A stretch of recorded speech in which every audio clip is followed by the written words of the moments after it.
Good afternoon everyone, my name is Krishna Goyal. हमारे YouTube channel में आपका स्वागत है। और कल का जो हमारा लेक्चर था, लास्ट लेक्चर था, वो क्या था? ग्रोथ एंड डेवलपमेंट का लेक्चर था। पूरा कंप्लीट पार्ट नहीं हुआ था, कुछ पार्ट है जो आज हम डिस्कस करेंगे। आज के पार्ट में हमारा रहेगा जो factor influencing growth and development, internal factor. Internal factor की बात करेंगे बच्चे। इंटरनल फैक्टर मतलब हमारी जो ग्रोथ एंड डेवलपमेंट पर क्या पड़ता है? इफेक्ट पड़ता है, इफेक्ट पड़ता है। और कुछ इंटरनल फैक्टर होते हैं, कुछ एक्सटर्नल फैक्टर होते हैं, इनका हमारी ग्रोथ एंड डेवलपमेंट पर इफेक्ट पड़ता है। इसके बारे में आज डिस्कशन करेंगे। पहले तो जो मैंने इफेक्ट की बात करी, एक होता है इफेक्ट और एक होता है अफेक्ट। दोनों में डिफरेंस क्या है? इंग्लिश के अकॉर्डिंग जाए तो वो अलग बात हो जाएगी, but according to psychology effect और अफेक्ट का मीनिंग, मतलब इफेक्ट किस लिए यूज होता है और अफेक्ट किस लिए। इफेक्ट की मैं बात करूं बच्चे, तो इसमें क्या होता है कि यहां पर पॉजिटिव और नेगेटिव दोनों ही इफेक्ट हो सकते हैं। मतलब जो हमारी ग्रोथ एंड डेवलपमेंट पर इफेक्ट पड़ता है वो क्या है? पॉजिटिव भी हो सकता है और नेगेटिव भी होता है। उसको हम क्या बोलते हैं? इफेक्ट बोलते हैं। और अफेक्ट का यूज वहां पे करते हैं जहां पर 99% क्या होएगा, जो नेगेटिव इफेक्ट पड़ता है उसको हम क्या बोलते हैं? अफेक्ट बोलते हैं। मेरे ख्याल से क्लियर है ये चीज।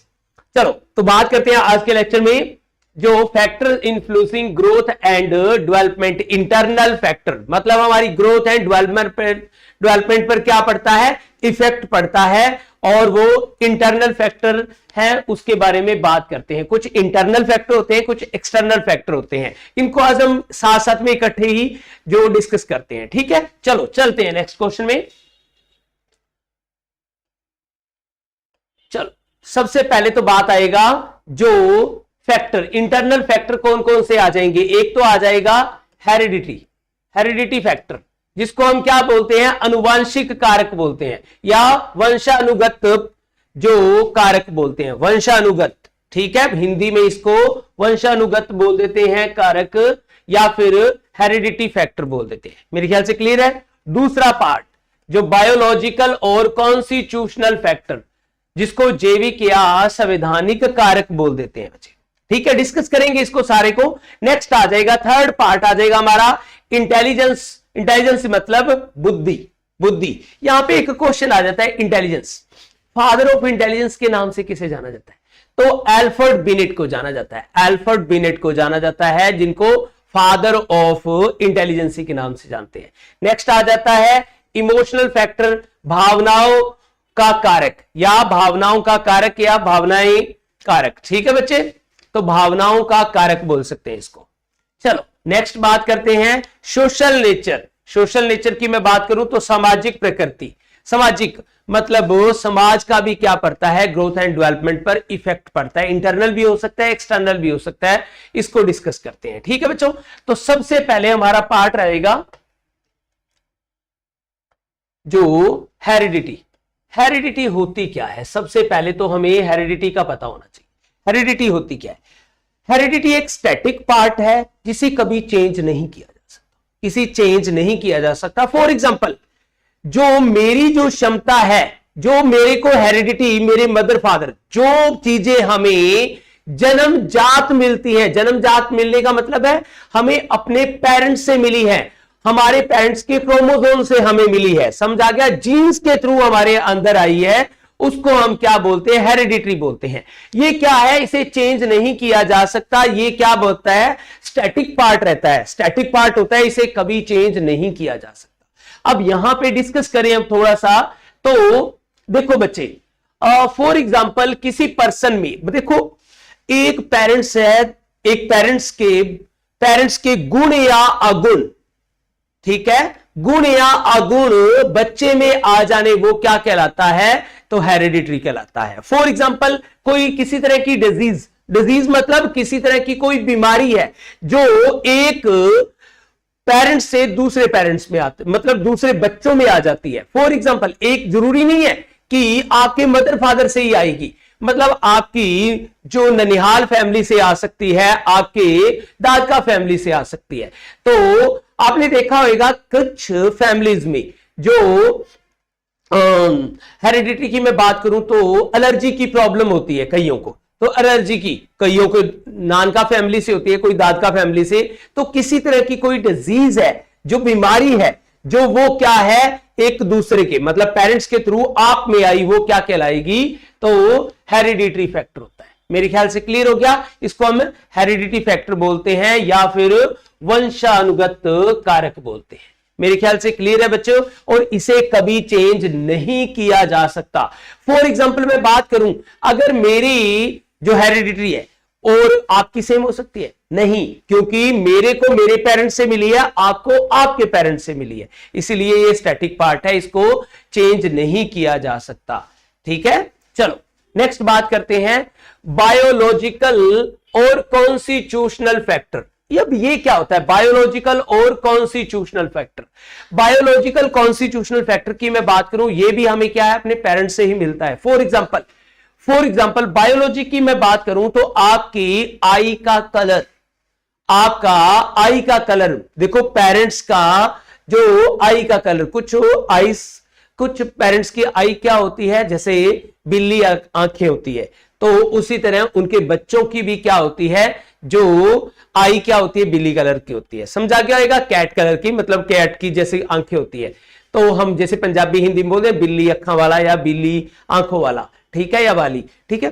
तो इसी तरह ही जैसे आपके हेयर का कलर भी क्या होता है, तो वो किस में आता है, बायोलॉजिकल जो फैक्टर में आता है। आपके हेयर का कलर है, आपके कई पेरेंट्स के बाल क्या होते हैं, बहुत काले होते हैं, कुछ के जो ब्राउन होते हैं, तो बच्चों की भी वैसे के वैसे कलर होते हैं। स्किन का भी इसी में आ जाता है, स्किन जैसे कुछ पेरेंट्स क्या होते हैं, गोरे होते हैं, कुछ काले होते हैं। भाई ज्यादातर जो फादर्स होते हैं वो काले ही होते हैं, ठीक है, और मदर गोरी होती है। तो कुछ बोलते हैं ना कि ये तो अपने पापा पे गया है, ये अपनी मम्मी पे गया है, ऐसे बोल देते हैं ना। कुछ ऐसे भी बोल देते हैं कि ये नानका फैमिली पे गया है, ये दादका फैमिली पे गया है। वो क्या आ जाता है, तो बायोलॉजिकल फैक्टर आ जाता है। इसी के अंदर ही कुछ बच्चों के बाल करली होते हैं, करली जो फादर के या मदर के या फिर उनकी फैमिली में किसी के बाल करले हैं, तो उसी तरह उसका इफेक्ट भी क्या पड़ता है, उन पर पड़ता है। उसी को ही हम क्या बोलते हैं बच्चे, तो बायोलॉजिकल फैक्टर में काउंट होता है। और इसके अलावा इसको हम क्या बोल देते हैं, कॉन्स्टिट्यूशनल फैक्टर, कॉन्स्टिट्यूशनल, जिसको जैविक या संवैधानिक कारक बोलते हैं। अब देखो यहां पे एक बात आ जाएगी, कैसे इस पे हम बात करें, तो इस पे बात कर ली जाए तो देखो कॉन्स्टिट्यूशनल फैक्टर, देखो आपका जो बॉडी स्ट्रक्चर है वो किससे रिलेटेड है, कॉन्स्टिट्यूशनल फैक्टर से रिलेटेड है। आपका बॉडी स्ट्रक्चर की मैं बात करूं तो देखो कुछ की हाइट क्या होती है, तो ज्यादा होती है पेरेंट्स में। देखो एक जो लंबी हाइट का होता है, तो बच्चे, कुछ बच्चे क्या होते हैं, लंबी हाइट के होते हैं, कुछ बच्चे कम हाइट के होते हैं। तो दोनों में से, पेरेंट्स में से कोई भी लंबी हाइट का है तो वो बेबी भी लंबी हाइट के होते हैं। कुछ मदर जो कम हाइट के होते हैं तो उनके बच्चे भी क्या होते हैं, तो कम हाइट के होते हैं। समझा गया? जैसे बोने बच्चे बोल देते हैं। इसके अलावा जरूरी नहीं है कि हाइट कॉन्स्टिट्यूशनल फैक्टर है वो आपका और आपकी शेप मतलब आपके पेरेंट्स पे ही जाए, आपके दादका फैमिली पे भी जा सकते हैं, आपका नानका फैमिली पे भी जा सकते हैं। समझा गया? इसी तरह ही हम बात करें तो जो हमारा यहां पे शेप होती है, बॉडी शेप होती है, तो बोल देते हैं ना ये तो अपनी मम्मी पे है, इसका फेस क्या है, दादी पे मिलता है, दादू पे मिलता है, चाचू पे मिलता है, या नानू से या मामी से, मामू से, इस तरह बोल देते हैं ना, तो इनसे मिलता है। तो मतलब क्या हो गया, वो क्या हो गया, कॉन्स्टिट्यूशनल जो फैक्टर होते हैं। मतलब आपका बॉडी स्ट्रक्चर वो किससे रिलेटेड है, तो रिलेटेड टू कॉन्स्टिट्यूशनल फैक्टर से रिलेटेड है। मेरे ख्याल से क्लियर हो गया होगा बच्चे। चलो नेक्स्ट बात करते हैं इंटेलिजेंसी की मैं बात करूं तो बच्चे, अब इंटेलिजेंसी क्या है, इंटरनल भी होती है और एक्सटर्नल भी होती है, दोनों तरह की होती है। कुछ बच्चे हम देखते हैं ना कि वाओ यार ये तो बड़ा इंटेलिजेंट बच्चा है, किसका बच्चा है, अच्छा इसका बच्चा है, तो ये तो इंटेलिजेंट होना ही था, ऐसे बोलते हैं ना। मतलब कई बार बोल देते हैं ना कि ये तो इसका बच्चा, तो जो वो महान बनते हैं ना तो उनके पैर क्या होते हैं, तो पालने में दिखाई दे जाते हैं, इसी तरह की कहावत होती है ना। तो मतलब क्या हो गया कि ऐसे बच्चे जिनके पेरेंट्स बड़े इंटेलिजेंट होते हैं, तो हम बोल देते हैं ना कि इनका बच्चा तो इंटेलिजेंट होना ही था, क्योंकि ये क्या है, जो उसका बेटा है वो आप बड़ा इंटेलिजेंट है। तो मतलब जब मदर फादर जिस तरह की इंटेलिजेंसी होती है, उसी तरह कुछ ना कुछ इंटेलिजेंसी क्या होती है, तो बच्चों की उसी तरह होती है। तो ये इंटरनल भी हो सकता है और एक्सटर्नल फैक्टर भी हो सकता है। इंटरनल और एक्सटर्नल दोनों ही हो सकते हैं। जब इसको हम बात करें तो एक होती है जर्नल इंटेलिजेंसी, जैसे फॉर एग्जांपल मैं बात करूं, थोड़ा सा पीछे चला जाता हूं, फादर ऑफ इंटेलिजेंसी के नाम से किसे जाना जाता है, तो अल्फ्रेड बिनेट को जाना जाता है। इन्होंने इंटेलिजेंसी को एक टाइप की इंटेलिजेंसी बताया था। मतलब इंटेलिजेंसी क्या होती है, एक जर्नल इंटेलिजेंसी होती है, सिर्फ एक ही मोनो इंटेलिजेंसी, यूनिफैक्टर ऑफ इंटेलिजेंसी, या फिर जो सिंगल फैक्टर इंटेलिजेंसी की बात करी थी। बट एक और साइकोलॉजिस्ट आए जिन्होंने क्या बोला था, इंटेलिजेंसी को 2 टाइप्स की बताया था, फिर उन्होंने 3 टाइप की भी इंटेलिजेंसी की बात करी थी। स्पीयरमैन का नाम आता है, स्पीयरमैन ने, उन्होंने कहा था कि जनरल इंटेलिजेंसी भी होती है और एक होती है स्पेसिफिक इंटेलिजेंसी। स्पेसिफिक इंटेलिजेंसी को हम बना सकते हैं जनरल इंटेलिजेंसी की मदद से, हेल्प से। तो अब कुछ इंटेलिजेंसी होती है वो क्या होती है, तो स्पेसिफिक होती है, और कुछ जो इंटेलिजेंसी होती है वो जर्नल होती है। तो इंटेलिजेंसी इंटरनल फैक्टर भी हो सकता है और एक्सटर्नल फैक्टर भी हो सकता है। समझा गया? तो इस जब प्रीनेटल पीरियड चल रहा होता है मदर का, तो मदर को क्या बोला जाता है कि तू अच्छी अच्छी किताबें पढ़, अच्छी अच्छी बातें सुन, उसी तरह के व्यू क्या आएंगे, बेबी में आएंगे। फॉर एग्जांपल एक और चीज मैं कर देता हूं, आपको क्लियर कर देता हूं, इंटेलिजेंसी की मैं बात करूं तो आपने अभिमन्यु का नाम सुना होगा। अभिमन्यु जो महाभारत में बहुत फेमस पर्सनैलिटी रहा था, महाभारत में अभिमन्यु में चक्रव्यूह में एंटर करना कहां से सीखा था, अपने मदर के गर्भ से सीखा था। मतलब उसने चक्रव्यूह में अंदर जाना तो सीखा था, बाहर आने का उसको नहीं पता था। वो कौन है, वो किसको पता था, अर्जुन को पता था, है ना। अर्जुन के बारे में बताइए, अर्जुन कहीं और चला जाता है लड़ाई के लिए, और उस टाइम जो चक्रव्यूह तोड़ने का काम कौन करता है, तो अभिमन्यु करता है। समझा गया? तो उसने जो चक्रव्यूह तोड़ने की शिक्षा ली थी, जो एजुकेशन ली थी, वो कहां से ली थी, तो अपने गर्भ अवस्था के दौरान ली थी। प्रीनेटल पीरियड उसकी मदर का था, उसके दौरान उसने ये सीखी थी। तो अब यहां पे बात आ जाती है कि जो इंटेलिजेंसी होती है वो जो इंटरनल भी हो सकती है और एक्सटर्नल भी हो सकती है। समझ आ गया होगा ये चीजें? चलो नेक्स्ट बात करते हैं, इमोशनल फैक्टर। इमोशनल फैक्टर की मैं बात करूं तो इसको भावनाओं का विकार मतलब फैक्टर बोलते हैं। भावनाएं से रिलेटेड है, इमोशन से रिलेटेड है, इमोशंस। अब देखो यार, यहां पे क्वेश्चन आ जाता है, ये इंटरनल भी हो सकता है और एक्सटर्नल भी होता है। तो इंटरनल कैसे, देखो इमोशंस की मैं बात करूं तो इमोशंस जिस तरह के व्यू मदर के होंगे, इमोशन मदर के होंगे, उसी तरह ही बेबी के इमोशंस होंगे। कहा जाता है ना, जब मदर का प्रीनेटल पीरियड चल रहा होता है तो मदर को बोला जाता है कि तू हमेशा खुश रह, तू खुश रहेगी तो बेबी खुश रहेगा, और अगर बेबी खुश नहीं है तो मतलब आप खुश नहीं हो तो बेबी खुश नहीं है, हैप्पी नहीं होएगा। मतलब उसी तरह के, जिस तरह के इमोशन मदर के होंगे उसी तरह का ही इमोशन बेबी के होंगे। अब देखो इसकी एक छोटी सी एग्जांपल देने लगा हूं मैं आपको। इमोशन मतलब ये इंटरनल भी हो सकते हैं और एक्सटर्नल भी हो सकते हैं। अब बात करते हैं इमोशंस की। मैं बात करूं तो इमोशन में आपने एक मूवी देखी होगी, साउथ की एक मूवी है स्पाइडर मूवी। स्पाइडर मूवी में ना एक फैमिली होती है जिसका काम क्या होता है बच्चे, तो उसका सिर्फ काम होता है कि जिन लोगों की डेथ हो गई तो उनको जलाने का काम वो ही करते हैं। तो अब देखो यार, जलाने का काम वो करते हैं तो उनकी रोजी रोटी वहां से चलती है ना, तो वहां से चलती है। तो अब कोई लोगों की डेथ होगी तो उनको पैसे मिलेंगे, और पैसे मिलेंगे तो उनका घर चलेगा।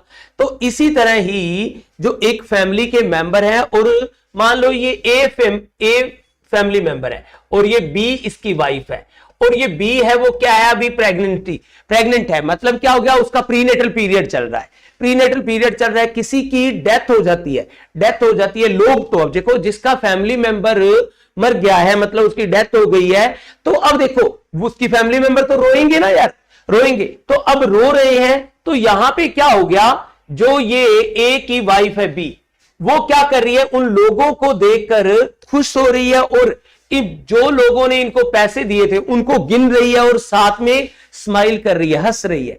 और वो देखो जिस तरह की आवाजें उसके कान में पड़ रही है रोने की, और उस व्यू को सुनकर वो हैप्पी हो रही है और पैसे गिन रही है। तो मतलब उसी तरह के व्यू उसके बेबी पे पड़ रहे हैं, मतलब उसी तरह के ही इमोशन उसके बेबी के हो रहे हैं। तो अब आफ्टर सम टाइम उसका जन्म हो जाता है, बेबी का जन्म हो जाता है। जन्म मतलब तो बर्थ हो जाता है। बर्थ के बाद अब थोड़ा सा बड़ा हो गया, तो अब उसका दिल कब लगता है? जब कोई रोए। उसी को तब भूख लगती है और उसका मन तभी लगता है कोई रोए। तो अब कोई रोता नहीं है, रोता नहीं है, और जब रोते हैं तो वो बड़ा खुश होता है। तो मतलब देखो एक व्यू जो इंटरनल फैक्टर के अंदर उसके अंदर गई, कहां से? बाहर से, बाहरी इन्वायरमेंट से क्या आए? उसके अंदर आए व्यू। समझा गया? तो अब ये बंदा क्या करता है? धीरे धीरे लोगों को मारना शुरू कर देता है, बड़े सारे ब्रिज गिरा देता है, बड़े सारे, ओनली फॉर अपने को सेटिस्फाई करने के लिए, अपने आप को खुश होने के लिए भी। लोग रोएंगे तो मैं खुश होऊंगा। तो इस तरह के व्यू आ जाते हैं। तो इसको हम क्या बोलते हैं? इमोशनल फैक्टर बोलते हैं बच्चे। इंटरनल भी हो सकते हैं, एक्सटर्नल भी हो सकते हैं। समझा गया? तो इमोशनल फैक्टर समझा गया। नेक्स्ट आ जाएगा सोशल नेचर। सोशल नेचर की मैं बात करूं तो देखो भाई, जिस तरह का इन्वायरमेंट, सोशल नेचर का मतलब क्या हो गया? जो बाहर का इन्वायरमेंट अच्छा है तो बच्चे पर क्या होगा? इंटरनल फैक्टर बहुत अच्छा होगा। बाहर का जो इन्वायरमेंट है वो अच्छा नहीं है तो उस पर बुरा इफेक्ट पड़ेगा। फॉर एग्जाम्पल, क्लियर हो गया होगा? तो इसको हम क्या बोलते हैं? Social nature. सोशल नेचर में एक बार फिर मैं रिपीट कर देता हूं कि सोशल नेचर में देखो एक फैमिली है जो उसके फैमिली मेंबर उसको बहुत ज्यादा खुश रखते हैं, बड़ा ध्यान रखते हैं। तो मतलब क्या हुआ? वहां पर उसकी केयर की जा रही है। मतलब जो पूरी सपोर्टिंग फैमिली है। एक जगह क्या होता है? प्रीनेटल पीरियड चल रहा है फीमेल का, और इमोशन मतलब जो बात की जाए कि फैमिली मेंबर में सारा दिन क्या होता है? कुछ ना कुछ बातों को लेके झगड़ा हो रहा है, तो उसका माहौल, सोशल नेचर है वो अच्छा नहीं है ना, तो उस पे क्या होता है? बैड इफेक्ट पड़ता है। तो इंटरनल और एक्सटर्नल दोनों ही हो सकते हैं। मेरे ख्याल से क्लियर है ये चीजें, सारी चीजें। हेरिडिटी का पता चल गया, बायोलॉजिकल एंड कॉन्स्टिट्यूशनल का पता चल गया, इंटेलिजेंसी का पता चल गया, इमोशन का पता चल गया, एंड सोशल नेचर का पता चल गया। समझा गया होगा? मे बी क्लियर हो रहा है आपको? इसको हम डिस्कस कर सकते हैं। ठीक है, चलिए आगे। कोई भी डाउट लगे प्यारे बच्चों तो आप डिस्कस कर सकते हो। अगर आपको हमारी जो वीडियो पसंद आती है तो लाइक करिए, मैक्सिमम शेयर करिए। ठीक है, और किसी भी चीज का कुछ भी डाउट लगे तो आप कमेंट कर सकते हैं। ठीक है, थैंक यू सो मच। चलो नेक्स्ट बात करते हैं। अब देखो प्रीनेटल की मैं बात करूं तो इसको हम क्या है, कितने पार्ट में, 3 टाइप से डिवाइड कर सकते हैं। तो मैंने वीक्स के अकॉर्डिंग लास्ट लेक्चर में बताया था आपको, बट यहां पे 2 वीक्स का, 0 से लेके 2 वीक्स में शेप क्या रहती है? ये रहती है बच्चे की। इसको हम क्या बोलते हैं? जर्मिनल बोलते हैं। समझा क्या? दूसरी बात, 3 से लेके 8 मंथ का जो बेबी होता है उसको हम क्या बोलते हैं? एब्रोनिक बोल देते हैं। इसके अंदर क्या हो गया? ब्रेन का डेवलपमेंट हो रहा है बच्चे। जो ये क्या हो गई? तो आगे वाली ब्रेन, मतलब ब्रेन का फ्रंट पार्ट है, फ्रंट पार्ट का डेवलपमेंट हो रहा है। ये क्या है? मिड ब्रेन का डेवलपमेंट हो रहा है, ये देखो। और ये आ गया जो बैक जो ब्रेन होता है उसका डेवलपमेंट हो गया। समझा गया? तो 3 पार्ट से क्या होता है, और ये ब्रेन किसके साथ अटैच होता है? हमारी जो बैकबोन से होता है। समझा गया? बैकबोन से जो अटैच होता है। इसीलिए तो बैकबोन मतलब रीढ़ की हड्डी जो टूट जाए तो हमारा संपर्क किससे टूट जाता है? माइंड से टूट जाता है। इसीलिए बोला जाता है ना, तो हमारा तो ये बैक जो बोन बोल देते हैं। ठीक है, तो डेवलपमेंट किसका हो रहा है? तो बैक ब्रेन का, या मतलब बैक साइड से। यहां पे मिडल और यहां पे जो फ्रंट। अब तो क्लियर है बच्चों? अब फेटल की मैं बात करूं तो यहां पे क्या हो जाएगा? बेबी का पूरा डेवलपमेंट हो गया और 9 वीक से लेके बर्थ तक की शेप है। समझा गया होगा बच्चे? तो ये शेप रहती है बर्थ तक, और यहां पे पूरा का पूरा ब्रेन का डेवलपमेंट हो गया, देख सकते हो आप। ठीक है, पूरा का पूरा जो ब्रेन का डेवलपमेंट हो गया है। कोई डाउट मेरे प्यारे बच्चों? मेरे ख्याल से क्लियर है ये चीज। चलो नेक्स्ट बात करते हैं।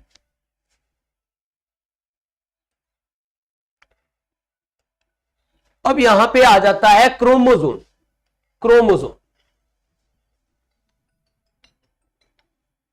क्रोमोसोम की बात करते हैं। क्रोमोसोम की मैं बात करूं तो ये कितने होते हैं? तो क्रोमोसोम क्या होते हैं? जैसे हमारे जो जीन्स बोलते हैं, जिनको जीन्स या सिंड्रोम की बात कर लेते हैं ना। तो क्रोमोसोम कितने होते हैं? क्रोमोसोम की मैं बात करूं बच्चे तो टोटल क्रोमोसोम कितने होते हैं? तो 46 होते हैं बच्चे। टोटल क्रोमोसोम की मैं बात करूं तो टोटल होते हैं 46। और इनके पेयर पूछ लिए जाते हैं। पेयर ये कितने जोड़ों में होते हैं? पेयर में होते हैं। तो इनके पेयर होते हैं 23 पेयर होते हैं बच्चे। क्रोमोसोम के पेयर कितने होते हैं? 23। अब क्वेश्चन आ जाता है, इसमें से 22 जो क्रोमोसोम होते हैं उनको हम ऑटोजम क्रोमोसोम के नाम से जानते हैं। 22 क्रोमोसोम को हम ऑटोजम बोलते हैं। ऑटोजम का मतलब क्या हो गया? दोनों में सेम है। मेल और फीमेल में क्या होते हैं? सेम होते हैं। तो उनको हम क्या बोलते हैं? ऑटोजम क्रोमोसोम बोलते हैं। और वेरी इंपॉर्टेंट क्वेश्चन बनता है कि सेक्स क्रोमोसोम कितना होता है? तो 23rd जो क्रोमोसोम को हम क्या बोलते हैं? Sex chromosome. यही डिसाइड करता है कि बेबी बॉय होएगा या बेबी गर्ल होएगी। समझा गया?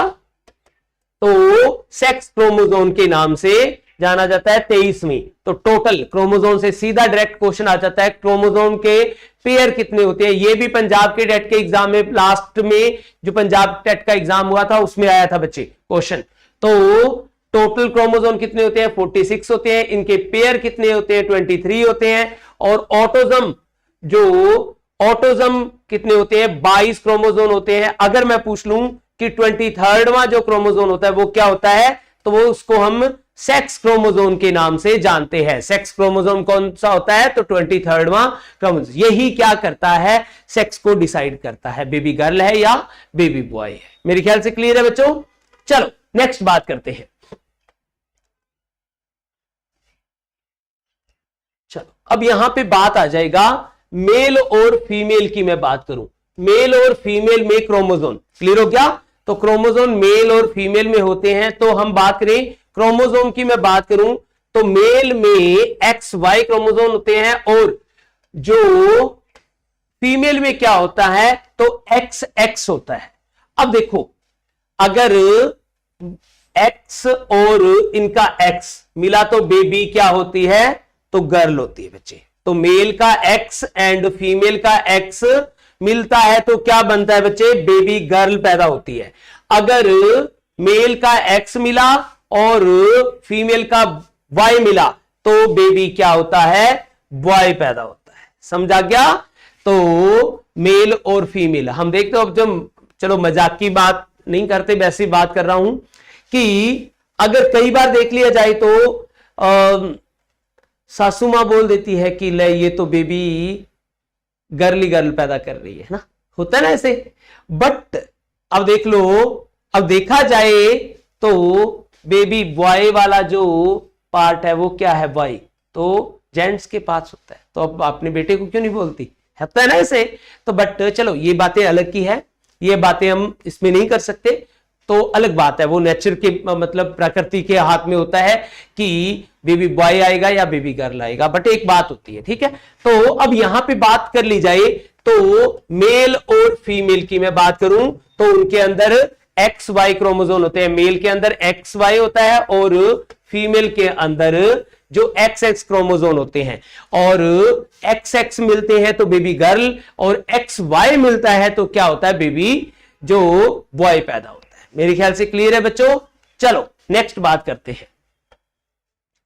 इसके बाद आ जाता है बच्चे ट्विंस बेबी की बात आ रही है। ट्विंस बेबी मतलब ट्विंस बेबी की मैं बात करूं तो यहां पे किसकी बात हो रही है? जुड़वा बच्चों की बात हो रही है। जुड़वा बच्चे भी कितने टाइप के होते हैं? 2 टाइप्स के होते हैं। जुड़वा बच्चे भी कितने टाइप के होते हैं? 2 टाइप्स के। कौन कौन से? इन जो आइडेंटिकल एंड फैटर्नल। तो आइडेंटिकल ट्विंस कौन से होते हैं और फैटर्नल ट्विंस कौन से होते हैं, है ना? ये बात आ जाती है। तो आइडेंटिकल ट्विंस कौन से होते हैं? आइडेंटिकल ट्विंस वो ट्विंस होते हैं जिनकी शेप, बिल्कुल शेप, मतलब शेप भी सेम है और दिखने में भी सेम है और जेंडर भी सेम होता है। मतलब ऐसे जो चाइल्ड जो शेप में भी क्या होते हैं? सेम होते हैं और सेक्स में भी सेम है, दोनों का सेक्स सेम होता है, या तो बेबी गर्ल होंगी या दोनों बेबी बॉय होंगे, और उनकी हरकतें मतलब उनकी जो एक्टिविटी करने की क्षमता होती है वो भी लगभग क्या होती है? सेम होती है। तो उसी को ही हम क्या बोलते हैं? तो आइडेंटिकल ट्विंस। और क्वेश्चन ये पूछा जाता है आइडेंटिकल ट्विंस किस सेल से बने होते हैं? तो मोनोजाइगोटिक सेल से बने होते हैं। मोनो का मतलब क्या हो गया? सिंगल या यूनिजाइगोटिक सेल से बने होते हैं। समझ आ गया? तो इनको हम क्या बोलते हैं? आइडेंटिकल ट्विंस बोल देते हैं। आपने कई बार मूवी में देखा होगा, जैसे अब उसकी वरुण धवन की मूवी आई थी, दोनों भाई एक जैसे होते हैं ना। इसके अलावा एक बात कर ले हम,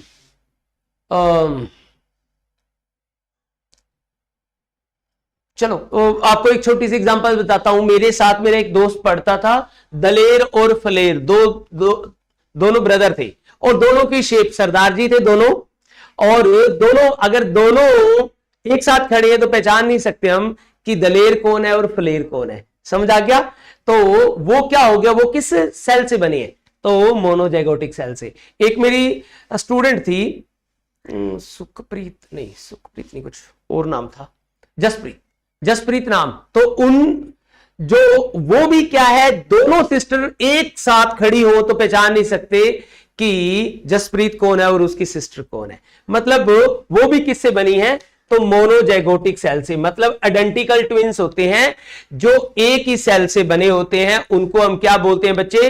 तो जो उनको हम आइडेंटिकल ट्विंस बोलते हैं, मतलब एक सिंगल सेल से बने होते हैं और उनकी शेप भी सेम होती है, उनकी हरकतें भी सेम होती है और जेंडर भी सेम होता है। इनको हम आइडेंटिकल ट्विंस बोलते हैं। नेक्स्ट आएगा फ्रैटर्नल ट्विंस। ये कौन से होते हैं? तो ऐसे ट्विंस जो क्या होते हैं? दिखने में सेम नहीं होते। जेंडर सेम भी हो सकता है और नहीं भी, जेंडर सेम भी हो सकता है, बट अगर ना हो, सेम ना हो तो सेम भी ना हो। ठीक है? तो दिखने में भी सेम होते हैं और जेंडर सेम दिखने में दिखने में सेम नहीं होते। ठीक है? जेंडर सेम भी हो सकता है और सेपरेट डिफरेंट भी हो सकता है। तो उसको हम क्या बोलते हैं? तो फ्रैटर्नल ट्विंस बोलते हैं। ये किस सेल से बने होते हैं? तो डिजाइगोटिक सेल से बने होते हैं बच्चे, डिजाइगोटिक सेल से बने होते हैं। तो इनकी मैं बात करूं तो ये बच्चे दिखने में सेम नहीं होते। ठीक है? या तो बेबी गर्ल है, दोनों बेबी गर्ल है, फिर भी कोई शक्ल दोनों की नहीं मिलेगी। ठीक है? या दोनों बेबी बॉय हैं तो दोनों की शक्लें नहीं मिलती। या फिर आपने देखा होगा एक बेबी गर्ल होता है और एक बेबी बॉय होता है। वो किससे बने होते हैं? डिजाइगोटिक सेल से। इनकी हरकतें भी सेम नहीं होती, दिखने में भी सेम नहीं होती। इनको हम क्या बोलते हैं? तो फ्रैटर्नल ट्विंस बोलते हैं, डिजाइगोटिक सेल से बने होते हैं। मेरे ख्याल से क्लियर है बच्चे ये भी चीज। चलो नेक्स्ट क्वेश्चन पे आते हैं। तो हाँ जी बच्चे, तो आज का जो हमारा जो लेक्चर था ग्रोथ एंड डेवलपमेंट, वो आज का इतना ही था बच्चे। तो मे भी आपको आज के लेक्चर में आपको समझ आया होगा। अगर हमारा चैनल हमारी वीडियो आपको पसंद आती है तो आप उसको लाइक कीजिए, शेयर करिए, और अगर कोई भी डाउट लगता है आपको तो आप उसको कमेंट कर सकते हैं, उस पर पूछ सकते हैं। ठीक है? तो आज के लिए इतना ही है। नेक्स्ट लेक्चर में मिलते हैं जीन पियाजे की थ्योरी में। तो थैंक यू सो मच।